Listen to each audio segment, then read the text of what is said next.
네, 안녕하십니까. 삐딱 토크 시작하겠습니다. 먼저 나와주신 분 소개해 드릴게요. 이상식 충북 도의원님 오셨습니다. 네, 안녕하세요. 안녕하세요.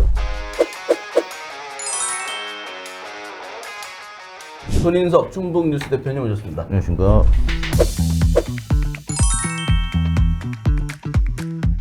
연일 그 윤석열 대통령 체포 관련된 그런 이제 급박한 전국 때문에 모든 국민들이 거기에 눈과 귀가 쏠려 있는 상태죠. 그래서 그 관련된 뭐 얘기일 수도 있는데 오늘은 이와 관련해서 김영환 충북지사가 여러 가지 이제 정치적인 발언을 계속 해가지고 논란이 폭발하고 있는 상태입니다. 여기에 대해서 말씀을 나누도록 하겠습니다. 그 김영환 지사가 뭐 경찰 보고는 그 체포하러 가지 마라 얘기하고 거기에 대해서 이상식 도의원님이 뭐라고 하자 칭찬으로 알겠다 뭐 이런 얘기도 하고 그랬습니다. 김영환 지사가 윤석열 대통령 비호 여기에 적극적으로 나서는 이유는 뭐라고 보세요? 그 김영환 지사도 그 취임 이후에 계속 좀 설화에 좀 이렇게 논란이 많았지 않습니까? 그러다 보니까 본인 스스로가 이제 윤석열하고 비슷한 것 같아요. 바닥을 찍었다. 이제 그 떨어질 때까지 떨어졌다. 자, 이제는 앞으로 그 이것저것 좌고우면하지 않고 내 방식대로 가겠다. 아마 좀 이런 판단을 하지 않았나 싶어요. 그 연말에는 뭡니까 국회에 탄핵 표결을 하라 이런 얘기도 했었는데 그 이후에는 이제 딱 정리를 한 거다. 그렇죠. 어차피 이제 네 편, 내 편은 다 나뉘어졌다. 중도도 거의 없다라고 보는 것 같아요. 이분은. 그러니까 중도를 자기 편으로 만들기 위한 어떤 그 지사로서의 정책, 이런 것들이 아니라 이미 편은 갈라졌으니 나는 내 편만 챙기고 가겠다. 좀 이런 그 생각이지 않을까 싶습니다. 손 대표님 생각은 어떠십니까? 김영환 지사께서 보면은 대체적으로 상당히 지금 지난 그 도정을 봐도 상당히 정적인 스타일이잖아요. 예, 좀 이범석 시장과의 그 비교된 부분들이 이제 좀 이범석 시장은 어떤 성과를 통해서 내려고 하는 것과 반대로 김영환 지사 같은 경우는 조금 더디더라도 좀 뭔가 그 아날로그적인 부분들도 있고 또 그러면서도 또 뭔가 좀 좀 정적인 어떤 그런 사업들 지금 하고 있는 게 어떤 가장 또 문화를 중시하고 있는 거 아닙니까? 그래서 이분이 그런 것들 때문에 좀 정치도 어떻게 보면은 예전부터 좀 뭐라 그럴까 좀 가슴이나 좀 민주당에 계실 때 좀 정적으로 하셨던 분 같아서 뭔가 좀 그런 신의를 중시하지 않는가. 정적이라는 표현은 역동자 저기다 이런 거 반대가 아니고 그렇지, 네. 마음, 정 그런 거를 한다. 근데 그러면 사실 이게 그 단체장은 이 성과도 중요해요. 그 도민의 그 어떤 미래를 위한 먹고 살 거리들 아니면 그 현재 어려움에 대한 그 가치 있는 그 일들 이런 성과들이 중요한데 좀 정적이다라고 하는 것들은 저는 조금 약간 동의하기가 좀 힘든 게 그러면 지금 연말 연초에 정말 이게 나라가 시끄럽지 않습니까? 이럴 때 정말 그 국민들의 우리가 다 똑같은 생각일 수는 없어요. 그 공산당 일당 독재 국가가 아니니까 자, 생각의 다양성은 있지만 그 다수의 정서적인 부분이 있다는 얘기죠. 근데 그런 부분들에 대해서 이게 저번 때도 한번 그런 얘기 드렸지만 정치는 이렇게 국민들이 아파하고 할 때는 같이 아파하고 위로하고 이러한 것들도 필요하다라고 말씀드린 적이 있는데 지금같이 이러한 그 정서 속에서는 정말 그 정적으로 접근하겠다면 그 아픔과 같이 하고 위로하고 그리고 이것들에 대한 대안들을 정말 깊이 있게 같이 고민해야 된다. 지도자라면 그래야 된다. 이런 생각이 듭니다.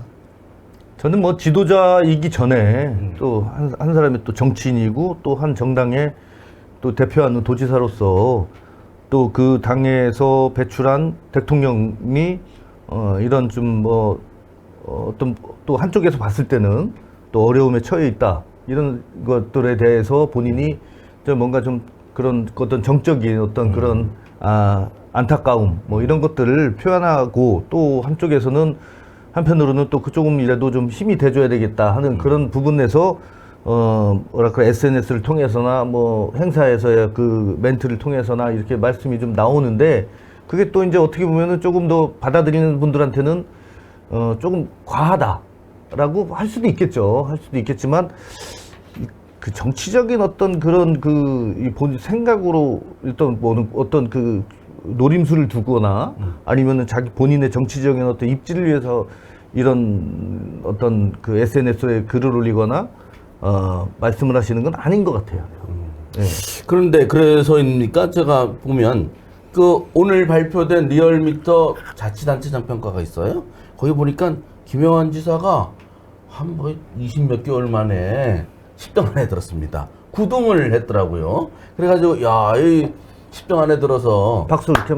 그래서 그 김영환 지사 요새 그 윤석열 비호를 세게 하는 게 효과를 봤다고 보시는 겁니까? 어떻게 해석을 하십니까?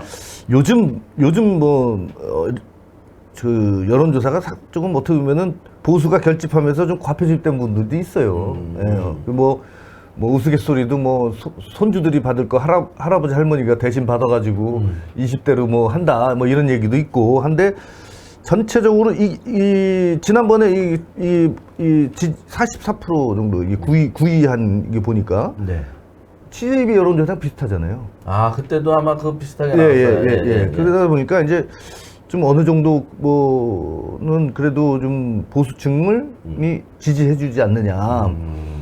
그 사실 이 청주가 말이죠, 충북이 보수 아주 뭐 극우나 찐 보수 이런 분들도 이 후보가 마음에 안 들면 보수 후보가 마음에 안 들면은 상대 진영 후보를 지지한 또 뽑아주는 이런 또 이게 있어요. 그래서 어떻게 보면은 보수 진영에서 조금 그 처음에 지난번에 그 선거 때도 지지하지 않는 분들이 좀 상당수 있었습니다.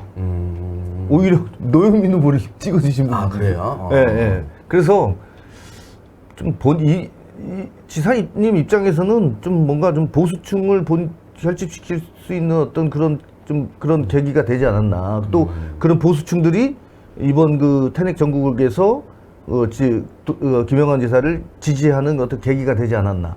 근데 아까 처음에 말씀하셨듯이 절대 이런 정치적인 노림수가 아니었었는데도 이제는 좀 김영환 지사의 마음을 좀 알게 됐지 않느냐.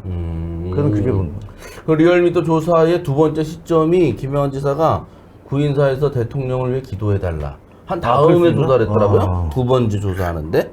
하여튼 그런 이제 의미도 있구나. 그 누가 홍보해줬지, 그러면? 어떤 걸요? 구인사에서 그런. 언론에서 다 얘기를 했으니까. 지역 방송에도 나가고 서울도 나오고 했으니까. 이 여론조사 결과에 대해서 의원님 어떻게 생각하세요? 그 오세훈 시장하고 우리 그 홍준표 시장 대구에 그 몇 등 했어요? 그 두 분은? 그분들은 좀 많이 떨어졌어요. 많이 떨어졌죠. 네. 그 상위권에는 이제 김영록 전남지사, 또 경기도지사, 김동연 지사, 뭐 이렇게 상위권들도 전북지사, 그렇지. 그러니까 이제 제가 그 조사 결과는 솔직히 뭐 조금 전에 나왔다 그래서 그 미처 파악을 못했는데 이렇게 보면 그래요. 정말 저는 여기 딱 그 일적인 착시다.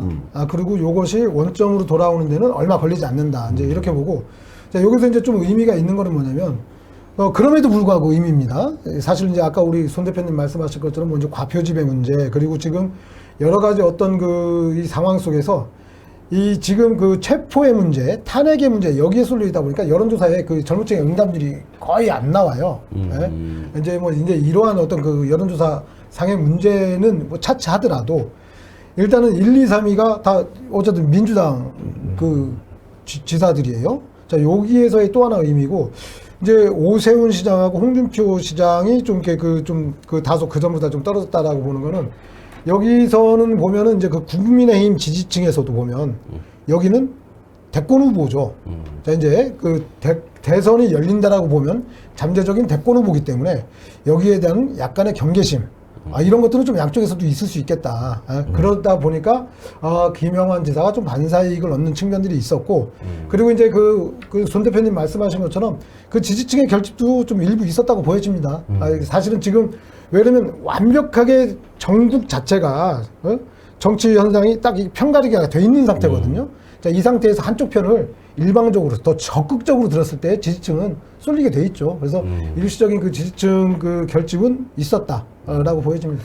이게 보니까 어쨌든 그 충북도지사가 맨날 10등 밖에 있어가지고 이름이 안 나왔잖아요. 도의 선양을 하셨네요. 그러니까 그게 지금 9등 가지고 이렇게 난리니까 아니, 한 아니, 5등 하면 뭐 난리 나겠네 진짜. 아니 정당 지표 상대 지수는 4등 하셨어요. 정당 지표 상대 지수는 네, 뭐예요? 그 정당 지지율에 대비해서 100 이상이 되면은 하고 100 이하가 되는 거하고 이거를 하는데 지금 충남지사가 156.5%로 이제 1등을 하셨고 김영환 지사가 4등을 하셨네요.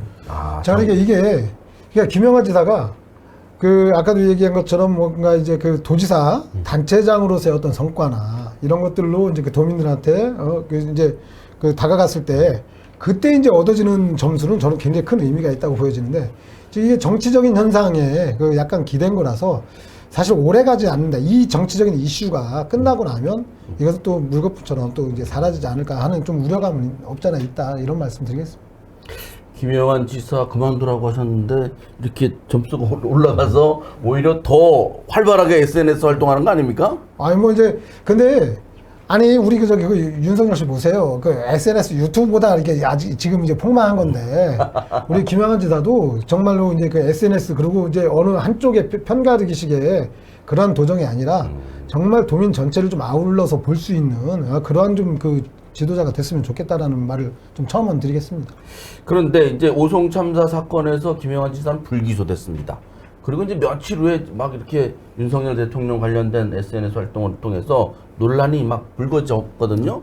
그리고 오송 참사 불기소된 건 어쨌든 그 굴레를 벗은 거잖아요. 그렇죠. 일단은 나중은 모르겠는데 그런데 이게 새로운 기회에 이분이 새로운 기회를 윤석열로 잡고 가는 거예요? 아니면 뭐 이참에 그냥 다시 다 내려앉을까요? 그 궁금하네요. 그 윤석열을 잡고 가는 거는 지금 윤석열을 잡고 가는 건 아닙니다. 저는 그렇게 봐요. 윤석열을 통한 이슈에 묻어가는 거지 윤석열에 줄 서가는 건 아니다. 결코. 예? 그렇기 때문에 탄핵의 찬반에 대한 얘기는 별로 안 해요. 지금 체포에 대한 얘기만 줄창나게 하시는 거죠. 자, 이제 이런 것들을 봤을 때 이슈에 정말 발빠르게 움직이는 거다. 그리고 이런 이슈를 통해서 사실 그 본인한테 그 씌워져 있던 그 굴레도 벗는데 도움이 되지 않았겠느냐라고 보여져요. 사실 외부적인 어떤 정치 활동 보면 이범석 시장하고 김영환 지사하고의 그 이 스탠스는 굉장히 차이가 나거든요. 그래서 이제 이범석 시장은 아마 그 현재 어쨌든 간에 여당인데 여당 프리미엄, 정권 프리미엄 요것에 대해서 하나도 얻지를 못한 것이고 김영환 지사는 그 적극적인 정치 활동 속에서 이 정권 프레임 검사 조건 아니겠습니까? 그래서 검사 조건의 어떤 그 인센티브를 좀 얻지 않았느냐. 저는 뭐 이렇게 보고 있습니다.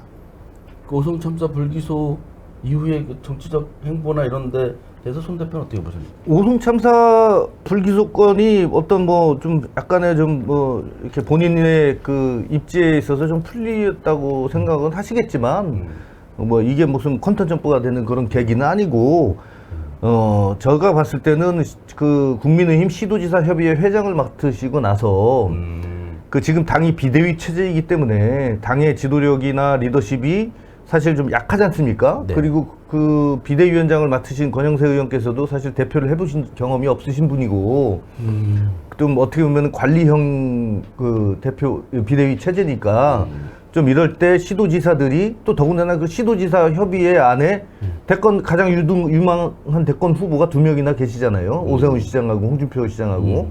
그랬을 때 뭔가 시도지사 협의회가 당이 어려울 때 뭔가 그 리더십을 발휘해주고 좀 역할을 해줘야 되지 않느냐라고 했을 때는 김영환 지사가 협의회장을 맡고 그 계시기 때문에 충분히 어떤 지역민에 대한 그런 그 메시지가 아니라 전체적으로 우리 당원들에 대한 어떤 그런 메시지를 보내고 있는 것이 아닌가. 전 그렇게 생각이 들고 또 그러다 보니까 또 이렇게 그 여론조사가 잘 나오는 거 아닌가. 예, 그 생각을 해봅니다. 그리고 뭐 제가 봤을 때는 다 이게 여기 뭐 의원이 계시지만 다 민주당 덕분입니다. 뭐 잘 나가다가 결국은 민주당이 잘해서 그런 걸 못해서 들었고. 우리 그 김영환 지사가 그 SNS에서 뭐 이거 저희가 좀 비판 기자회견한 거를 기사에 올렸더니 그건 뭐 칭찬을 하겠다. 그리고 지금 뭐 우리 손 대표님 민주당 덕분이다. 아 정말 이렇게 다들 이렇게 아니 저는요, 저 보세요. 네. 이제 오늘부턴가 어제부턴가 유튜브에서 막 이제 박찬대 원내대표를 비난하기 시작했어요. 까기 시작했어요? 네. 네? 그- 그 약간 그- 진보성 진보적 진보 매체에서 유튜브에서 사실 제가 봤을 때는 이번 그 민주당이 실기했잖아요. 지지 여론조사로 봐도 가표집되고 뭐 이런 걸 다 떠나서 여하튼간에 지금 그 아주 좋은 찬스인데 민주당 입장에서는 여러 가지 문제로 했을 때 제가 봤을 때 제일 먼저 이재명 대표가 앞장서지 말았어야 된다는 거예요. 탄핵 정국에서. 예? 그 앞장서지 말았어야 되는데도 불구하고 자꾸만 국민 앞에 메시지를 던지고 또 그만 스포트라이트를 받았단 말이죠. 그러면 나중에 가다 보면 이제 이게 질질 끌다 보니까 아주 이제 슬슬 오해하기 시작하는 국민들이 생긴 거예요. 예?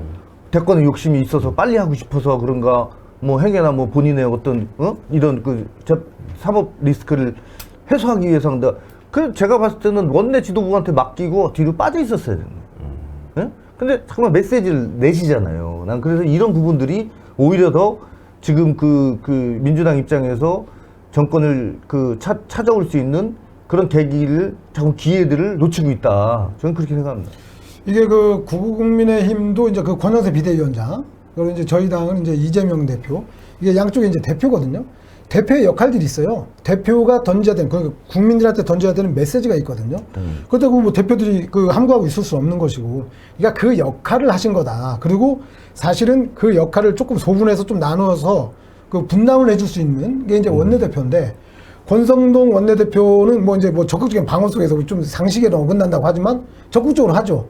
자, 이제 박찬대 원내대표가 과연 그러면 이 역할 분담의 차원에서 그 정도를 하고 있느냐. 아마 이제 이런 거에 대한 그 일부 매체, 그리고 또 이제 일부 지지층에 대한 그 반발인 것 같고, 앞서 말씀드린 것처럼 이재명 대표는 당대표로서의 어떤 그 메시지는 충분히 전달하는 것이고, 그리고 그 역할 정도는 하고 있다. 아마 그 이상은 나가지는 않고 있다라고 보여죠. 왜 그럼 그 이상 나가면 아까 이제 말씀하신 대로 그런 오해에 휩싸일 수 있거든요. 아니 지금 많이 절제하고 계시는 거예요. 지금 뭐 민주당 지지율이 많이 떨어지면서 이제 좀 덜 나오시더라고요. 덜 나오시는데 갑자기 그런 이제 이재명 대표에 대한 화살이 나올 수 있으니까 제가 봤을 때는 박찬대 원내대표한테 네? 그런 타겟을 해서 원내 지도부가 이런 전략을 소홀히 해서 못 짜서 너무 강하게 나가서 이렇게 된 거다라고 하는 게 지금 전체적으로 진보 유튜버들이 말하는 요지예요. 그러니까 이게 사실은 이게 혼란스러울 때 국민의힘과 그 민주당이 사실상 입장이 굉장히 첨예하게 대립돼 있죠. 근데 이게 정치의 공간이란 말이죠. 자, 국회는 아고라의 공간이에요. 토론의 공간입니다. 그러면 정말 입장이 달라도 이 입장들을 좁혀나가기 위한 노력들을 해야 돼요. 그건 국민의힘도 똑같고 민주당도 똑같습니다. 근데 이제 이런 노력들이 없는 거예요. 노력들이 없고 극강으로 이제 대치를 하다 보니까 사실은 이게 또 장기화되고 그러다 보니까 이제 이 관전하고 있는 국민들의 입장에서는 이제 많이 식상하죠. 피곤하고. 자, 그러다 보니까 거기에 전면에 나와 있는 사람들은 비판을 받을 수밖에 없다. 그런데 그분들은 이걸 비판을 정말 국민들의 비판을 우리가 무서운 줄을 이번에 알았잖아요. 국민들이 비판하는 것들을 일부라고 치부해버리지 말고 그걸 진짜 몸으로 잘 받아 안아야 된다. 그리고 그것을 다시 국회가 어떤 역할을 해야 되는지 한 당의 국회가 아니라 여러 당이 다양한 의견이 모여져 있는 국회의 역할을 다시 재건해야 된다. 저는 이렇게 생각합니다. 그러니까 김영환 지사 얘기하는데 결국은 이거는 뗄래야 뗄 수 없는 전국 상황과 연결이 되니까 일맥상통하게 말씀이 오가는 것 같고, 그러면 윤석열 대통령의 처지보다 나중에 이재명 대표가 대통령 될까봐 그 때문에 이게 보수의 쪽에서는 걱정하는 거예요? 제가 보기에는 뭐 그런 게 더 많을 것 같아요. 더 많은 것 같고, 저는 이런 상황을 스스로 다 실기한 거 아닌가. 네, 이재명 대표가 지금 대선 후보 지지율은 사실 지금 이게 나열식의 지지율은 사실 아무 의미가 없잖아요. 예, 아무 의미가 없는데 그래도 이 정도 때문에는 예전에 문재인 대통령 같은 경우는 박근혜 전 대통령 탄핵 정국에 상당히 지지율이 높았잖아요. 근데 지금 이재명 대표는 사실 40 이상 넘기기가 힘들고 그런 상황이고 또 당 지지율 또 사실 많이 떨어지는 상황이고 그래서 저는 좀 민주당이 새로운 전략을 짜야 되지 않을까 그런 생각을 해요. 네, 그 전략과 전술에 대한 문제는 뭐 사실상 언제든지 어떤 상황에서 필요하죠. 그리고 아마 이제 그 우리 국민의힘이나 여기서 이제 이재명 대표가 이제 가상이지만 대권을 장악하는 거에 대해서 이제 많이 이제 경계를 하고 지금부터 많이 그래서 이제 비판을 하잖아요. 이거는 저는 국민의힘의 잘못된 부분이다라고 사실 보여져요. 왜냐면 그 이재명 대표가 그러니까 경쟁 상대인 그 상대당의 당대표예요. 뭐 이제 곧바로 당대표가 됐으니까. 근데 그 당대표를 계속적으로 흔들어야 됩니다. 그리고 경쟁했던 후보를 굉장히 흠집내기 위해서 정말 전방위적으로 막 수사를 했지 않습니까? 막 압수수색부터 시작해서 막 엄청나게 했죠. 자, 이게 보복 정치라고 이제 보여주는 겁니다. 이건 국민들도 아마 대체적으로 다 인정을 해요. 그러다 보니까 자, 보복을 행했는데 저 양반이 다시 정권을 잡고 오면 우리한테 어떻게 할까? 라는 이러한 생각들에 사로잡혀 있는 것 같아요. 그래서 이제 그 이재명 대표를 경계하는 거는 본인들의 잘못을, 과거의 잘못을 인정하는 꼴이 된다. 그래서 정말 이게 정치적으로 보면 정말 악순환이 될 수 있는 어떤 안타까운 상황이긴 한데 어쨌든 뭐 이제 한번 보복의 정치를 통해서 우리 국정이 흔들리고 그리고 이제 그 국가의 전반적인 그 이익들이 그 침해를 당했거든요. 자, 그렇기 때문에 다음 정권에서는 이런 이제 보복의 정치나 이런 것들은 국민들 무서워서도 전혀 행하지 못할 것이라고 봅니다. 그 김대중 정신이 관용 아닙니까? 관용. 그 DJ께서 그 수장될 뻔한 그 목숨이 뭐 차에도 뭐 교통사고에 뭐 배에서 수장될 뻔한 그런 그 엄청난 그 고통을 겪으셨고도 대통령 당선되고 나서 관용의 정치를 베풀어서 그 보복의 정치를 하지 않으신 거니까 뭐 저는 또 그런 부분들도 앞으로 좀 그런 모습을 또 이재명 대표가 보여줘야 되지 않는가 저는 그렇게 생각합니다. 그래서 이제 거기에 이제 내가 왜 남당 걱정을 하고 있지? 우리는 그게 국가를 지역을 생각하는 그 토론 아니겠습니까? 네. 그러니까 이제 제일 유력 후보니까 그분이. 다시 이제 그 김영한 지사 이제로 돌아온다면 이게 지방자치단체는 정말 그 주민들 옆에서 행해지는 생활 정치예요. 자, 이제 정당에 소속된 그 하나의 이제 그 지도자로서 그 정치적인 입장을 밝힐 수도 있죠. 그런데 이게 좀 균형감이 있어야 된다. 도정, 지금 굉장히 어렵잖아요. 국가적으로 어려운데, 자, 지금 우리가 지방자치를 하는 이유는 따로 있습니다. 지방에 맞는 특성, 지역에 맞는 특성대로 거기에 대해서 어떤 그 정책들을, 대안들을 만들으라는 거예요. 항시적으로. 자, 그럼 이렇게 어려울 때 지역에 대한 어려움도 극복하기 위한 이런 노력들. 그리고 정책적 메시지 내시다 이겁니다. 내시는 건 내시는데 이런 것들이 어떤 그 국민들하고 막 그 천만의 어떤 이런 것들이 휘말리는 것들이 아니라 정말 그 정치인으로서 낼 수 있는 것들 내고 그리고 도정도 그만큼의 균형감 있게 좀 챙겨줬으면 좋겠다. 자, 그렇다면 누가 뭐라고 하겠습니까, 사실은. 근데 너무 정치적인 거에 치우치니까 이제 그 비판이 있는 거죠. 네. 저쪽 용산까지 갔다가 이제 다시 청주로 돌아왔고요. 내일 보니까 그 국민의힘의 권영세 비대위원장이 내일 오후 3시에 국민의힘 신년 인사회란데요. 그런데 내일 저기 체포하러 간다는데 과연 그 권 비대위원장이 올지는 모르겠습니다. 좀 이런 상황인데 어쨌든 지금 김영한 지사가 어쨌든 뭐 계속 SNS 활동하고 하는 것들은 정무 라인에서 뭐 이렇게 보좌를 받아서 했다고 보기엔 좀 어려운 것 같고 본인의 특성인 것 같은데 뭐 황영구 정무특보도 그만둔다고 한 게 보도됐거든요. 그러면 뭐 정무 라인이 별로 필요가 없는 건지 아니면 뭐 좀 원래 자체가 제한적인 건지 그게 좀 궁금합니다. 그러니까 이게 그 정말 한마디 한마디가 사회에 미치는 파장이 있으신 분들이에요. 그렇다면 그 말 한마디에 그 언행을 굉장히 중시하고 그리고 조심해야 되는데 좀 그런 것들이 없어서 좀 안타까운 거죠. 자, 이런 것들을 좀 정무 라인에서 사실상은 전체적인, 그러니까 매번 메시지를 뭐 같이 상의하고 다듬을 수는 없지만 전체적인 틀은 상의할 수 있는 거 아니냐. 그래서 지금 저는 그 좀 정무적인 것들이 좀 잘 작동이 안 되는 것 같은데 이것은 아마도 그 정무 라인에 계신 분들의 어떤 능력의 문제가 아니라 그 김영한 지사가 가지고 있는 이 열린 마음의 자세이지 않느냐. 그렇기 때문에 정부 라인의 어떤 이야기들을 많이 듣지 못하고 있는 것 같다. 그런 판단을 좀 하고 있습니다. 손 대표님이 정무 라인에 있다면 어떤 조언하고 싶습니까? 만약에? 본인 SNS를 뭐 정무라인에서 뭐 할 수 없는 노릇이고 또 워낙 또 이분이 또 유튜브 또 활발하게 활동을 하셨고 또 SNS에 나 또 시인 아닙니까? 시인은 항상 글로써 뭔가 자기 표현을 하기 위해서 하는 분이시고 그래서 어느 정도 왜 홍준표는 되고 김영환은 안 되느냐? 홍준표도 시장은 별 얘기 다 하잖아요, 그죠? 근데 왜 김영환 안 되냐? 이거에 어떤 뭐냐면은 우리가 보고 있는 도지사에 대한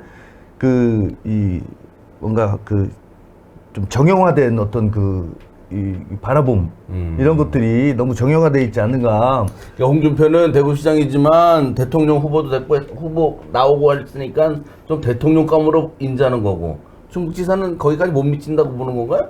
아니죠. 그러면 본인도 대선 한다고 하면 되지 뭐. 그러니까 그거보다는 뭐 좀 지역적인 토양 자체가 약간 또 차이가 있죠. 그러니까 그런 이런 제가 누누이 말씀드리지만 김영환 지사 같은 리더십이나 이런 어떤 그 정치인의 도지사의 모습을 보지 않았기 때문에 지금 이런 비판들이 있는 거거든요. 그럴 수도 있다. 예. 하긴 그런 적은 없으니까. 없었으니까. 네네. 그러니까 어떤 그 관료형 그 도지사의 모습만 보고 또 시장하고는 완전히 또 틀리잖아요. 도지사는 정치인이 도지사고 지금 미국도 그렇고 다 주지사, 도지사가 지금 다 대선에 출마하고 또 그 경선 레이스에 다 참여하고 뭐 이러고 있는데 또 김영환 지사가 또 인기가 좋아져서 대권에도 갈 수 있는 거 아닙니까, 그죠? 아니 그러니까 옛날 중부권 대망론 누가 하셨어요? 그러니까 그분이 대통령 얘기가 좀 나왔었어요. 근데 최근에 그 얘기 전혀 안 하더라고요. 아니 예전에 정우택 지사께서도 그 아칸소 주지사 클린턴 맞아요. 그리고 네, 얘기하면서 네. 그 중부권 대망론을 설파를 하셨죠. 그렇듯이 지금 이제 그 다음에 이제 김영환 지사가 이제 들어와 있는 건데 두 분이 가장 정치적 자산이 우리 지역에 큰 이유는 그 말대로 뭐 트리플 크라운 정치인 아닙니까? 뭐뭐가 해야 트리플이에요? 국회의원? 국회의원, 장관, 도지사. 아하. 네. 딱 두 분이에요. 정우택 전 국회부의장하고 이번에 김영환 충북지사하고 그러니까 그런 어떤 어떻게 보면은 우리 지역의 정치적으로 소중한 자산이니까 좀 잘 도민들께서 이해를 좀 해줬으면 좋겠다. 아니, 그럼 뭐 정무라인 다 없애야 되는 거 아니에요? 아니 그러니까 정무라인 저는 그랬지 않습니까? 정무라인이 잘 못한다는 게 아니라 네. 사실은 정무라인의 얘기를 들을 자세가 안 돼 있으신 분 같다라고 이제 저는 표현한 거고요. 그리고 이제 이 양반의 어떤 그 대권 얘기가 좀 초반에 있었죠. 도지사 당선되고도 있었는데 쏙 들어갔어요. 그 이유가 주변에서 하나도 인정을 안 하고 본인만 얘기한 거예요. 본인이 몇 번 그런 희망적인 이야기들을 했었죠. 대권 출마가 자기의 그 최종 목표다. 뭐 이런 얘기들 들은 사람 꽤 있습니다. 그런데 이거에 대해서 다들 동의하지 않았던 거예요. 왜 그러면 이 양반이 동의를 얻어나가는 그런 그 시점 됐을 때부터 이제 막말이 나옵니다. 친일파. 네, 그러다 보니까 이게 이 사람들이 모아질 수 있는 생각이 모아질 수 있는 그 이 기회를 다 본인 스스로가 날렸어요. 그래서 이게 대권에 대한 이야기들은 그래서 자연스럽게 없어졌다. 뭐 이렇게 보여지고 저는 뭐 이번에 메시지도 보면 정말 자치단체장이면 소상공인 뭐 자영업자 중소기업도 다 어렵습니다. 골목상권 지금 망해가고 있습니다. 정말 힘듭니다. 이런 것들을 빨리 극복하기 위해서라도 중앙정치권에서 이 내란에 대한 것들을 빨리 원만하게 해결해 주십시오. 정말 지역이 죽습니다. 라고 이렇게 메시지를 냈어야지. 저는 이게 책임 있는 우리 도지사의 역할 아니었냐. 뭐 이렇게 보거든요. 그거는 국민의힘 충북도당에서 그런 입장을 내던데? 네? 그러죠? 그리고, 의원님이 관심 많은 김수민 정무부지사. 제가 또 왜 관심이 많습니까? 뭐라고 했잖아요. 그러니까. 어떻게 지내요? 뭐, 요즘 바쁘게 다니시는 것 같아요. 전혀 못 보고 있습니다, 저는. 차기 청주시장 썰이, 정치인들 하도 항상 그런 썰에, 이렇게, 이렇게 그런 거에 이제 휘둘리는 건데, 그럴 가능성이 있을까요? 조기에 나와서 청주시장 쪽으로? 저는 그 전에 그 정무지사 임명 전에 그런 이야기들이 많았잖아요. 그 차기 그 청주시장 출마하기 위한 포석 아니냐. 그리고 이제 김영환 지사와 런닝메이트 뭐 그런 것들 아니냐 이렇게 했을 때 어떤 언론하고의 인터뷰에서 그 본인은 출마 생각이 전혀 없다라고 밝혔다. 그런데 지금 정치적인 상황은 바뀌거든요. 자, 그렇다라고 그러면 이 양반이 출마를 꼭 그 자기가 한 말에 대한 책임을 지기 위해서 안 나와야 되느냐? 저는 이건 아니라고 봐요. 그 분명히 내재되어진 자기 권력욕은 있다. 라고 보여집니다. 제가 김수민 정무부지사의 페이스북 글을 오늘 봤는데 눈에 띈 게 뭐냐면 지금 청주의 장례식장 그 분향소가 막 4일장 부족하다면서요? 그래서 갑자기 그 많은 분들이 돌아가셔서 거기에 대해서 충북도가 잘 대처하고 있다라는 글을 진짜 민생에 관련된 글을 올렸어요. 김수민 정무부지사가. 아니 그게 외지 사람들이 화장장을 많이 이용해서 그렇다더래. 아 그래요? 근데 어쨌든 여기에 대해서 잘 대처하고 있다라는 좀 보기 드문 아주 그 저 민생에 관련된 걸 올려서 근데 어떻게 대처하고 있다고는 했어요? 그냥 그거- 잘 대처, 잘. 열심히 하고 그렇게 대처가 되어 추상적으로? 있다. 추상적으로 근데 그냥? 어쨌든 민생에 관련된 메시지를 내서 또 괜히 또 그것도 다 그런 거에 연결돼서 생각이 잠깐 됐었어요. 그러니까 민생 메시지 하니까 뭐 이제 또 그 선거. 예. 하여튼 우리는 이렇게 한쪽으로만 발달이 돼가지고 그리고요 뭐 최근에 근데 김명환 지사 관련해서 뭐 난관도 많고 뭐 하여튼 여러 가지 논란도 많은데 그 중에 하나가 이 재산에 대한 건데요. 충북인 뉴스가 최근에 김명환 지사가 1년에 내야 될 그 이자 부채된 이자가 3억 원이 넘는다. 이거 어떻게 내냐? 월급 받고 다 해도 그거 못할 텐데 이런 이제 보도를 내서 김영환 지사의 재산 또 부채에 대해서 관심이 많아졌거든요. 혹시 아는 거 있으세요?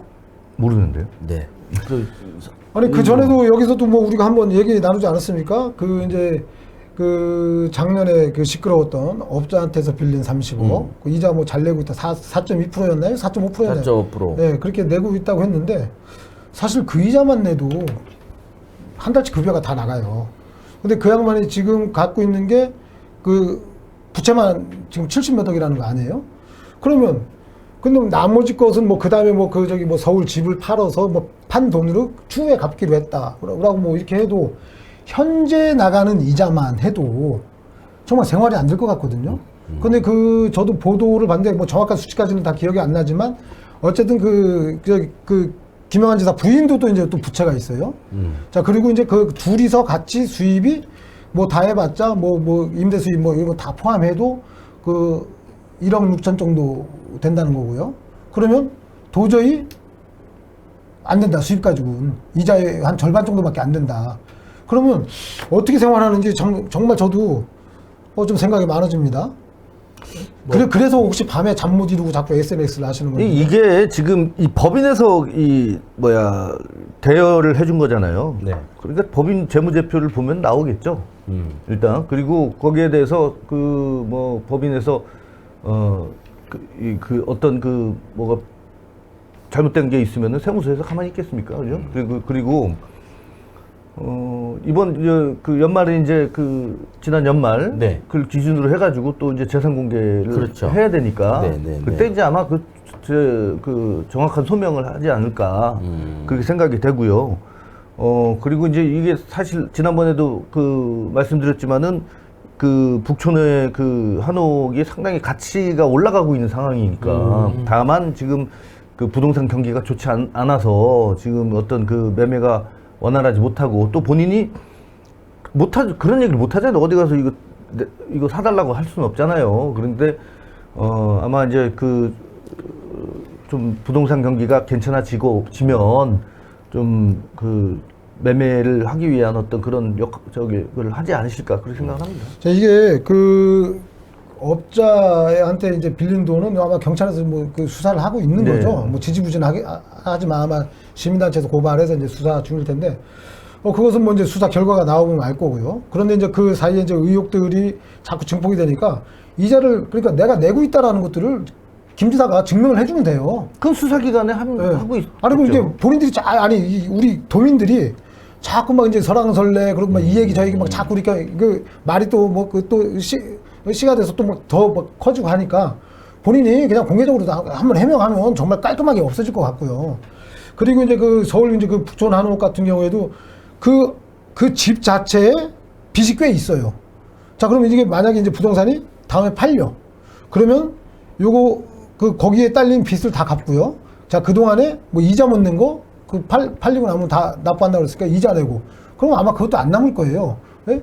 그런데 그 다음에 뭐 만약에 돈을 조금 남기 위해서 이자를 뭐 좀 탕감받는다? 안 됩니다. 왜냐면 지금 선출직 공직자예요. 선출직 공직자는 누군가한테 무상으로 돈을 받을 수가 없습니다. 맞아요. 그렇게 되면 이거는 정치자금법 위반이고요. 대가성이 될 수 있어요. 그 경우에 따라서는. 그렇기 때문에 이자를 납부해야 된다라고 보면 저는 그것도 결코 자산으로 남는 것들이 없을 것 같다. 예? 그렇다면 이런 것들을 틈틈이 좀 해소하고 그리고 괜히 그 재산 때문에 이 얘기 저 얘기 오고 하는데 좀 깔끔하게 뭐가 어떻게 됐는지를 소상히 밝히는 것도 좋지 않을까. 중요한 거는 그 한옥이 매각만 되면 다 모든 게 다 정리되는 거예요. 그 가치가 올라간다는 거는 쓸모가 있다는 거잖아요.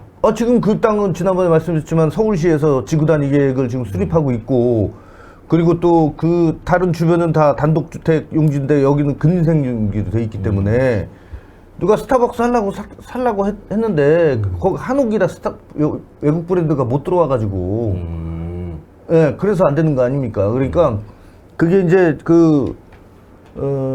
가치가 있는 땅이기 때문에 제가 봤을 때는 그 주택이고 또 그 완전 전통적인 한옥이니까 저는 충분히 부채를 상환할 수 있는 부동산 가치는 되고 능력도 된다. 저는 그렇게 생각하는데 다만 지금까지 이제 그러니까 지사가 받는 월급과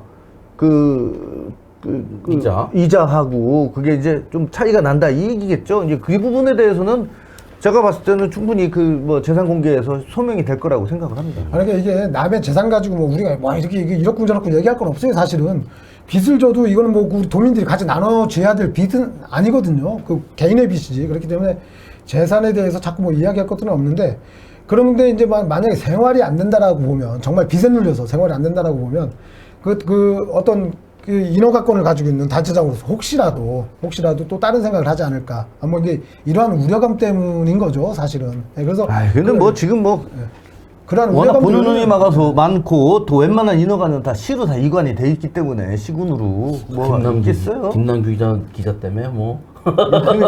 그리고 마치 그리고 또 자녀분들이 계시잖아요. 또 자녀분들이 또 다 이렇게 또 상계를 다 하고 계시니까 또 뭐 여러 가지 또 서포트 해주는 부분이 있겠죠.